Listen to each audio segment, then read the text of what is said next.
আবু সাইদ হত্যা মামলার প্রধান আসামি ছাত্রলীগ নেতা ইমরান চৌধুরী আকাশ অবশেষে গ্রেপ্তার। কিভাবে হলো গ্রেপ্তার আর কিভাবে ধরা পড়ল পুলিশের অভিযানে, বিস্তারিত জানুন আমাদের আজকের এই প্রতিবেদনে। জামালপুরের ইসলামপুর থেকে বেগম রোকেয়া বিশ্ববিদ্যালয়ের ছাত্রলীগ নেতা ইমরান চৌধুরী আকাশকে গ্রেপ্তার করেছে পুলিশ। তিনি ছিলেন বৈষম্যবিরোধী ছাত্র আন্দোলনের নিহত শহীদ আবু সাইদ হত্যা মামলার প্রধান আসামি। 15 ফেব্রুয়ারি দিবাগত রাতে ইসলামপুর উপজেলার গঙ্গাপাড়া এলাকায় বিশেষ অভিযান চালিয়ে আকাশকে তার নিজ বাড়ি থেকে গ্রেপ্তার করা হয়। এই অভিযান পরিচালনা করে পুলিশ ও আইন শৃঙ্খলা বাহিনীর সদস্যরা।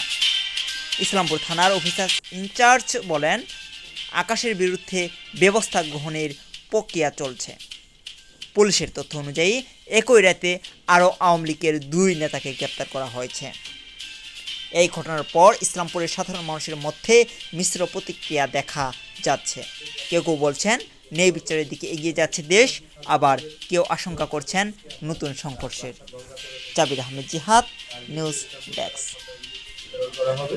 আর আমরা ইতিমধ্যে জেনেছি যে রংপুর ইউনিভার্সিটিতে বেগম রোকেয়া বিশ্ববিদ্যালয়ে পড়াকালীন সময়ে ছাত্রদের সাথে বৈষম্যবিরোধী ছাত্রদের সাথে বিভিন্ন সময়ে তাদের ধাওয়া পাল্টা দেওয়ার ঘটনা ঘটেছে এবং ওখানকার বিশ্ববিদ্যালয়ের টিচারদের সাথেও তার ধাওয়া পাল্টা দেওয়ার ঘটনা আছে, যার কারণে তাকে ওখানে বহিষ্কৃত করা হয়েছে এবং ওখানেও তার সাইবার ক্রাইম সহ অন্যান্য মামলা চলমান আছে আমরা জানতে পেরেছি, কিন্তু সঠিক তথ্য এখনো আমরা পাইনি, যাচাই বাছাই চলছে। আমরা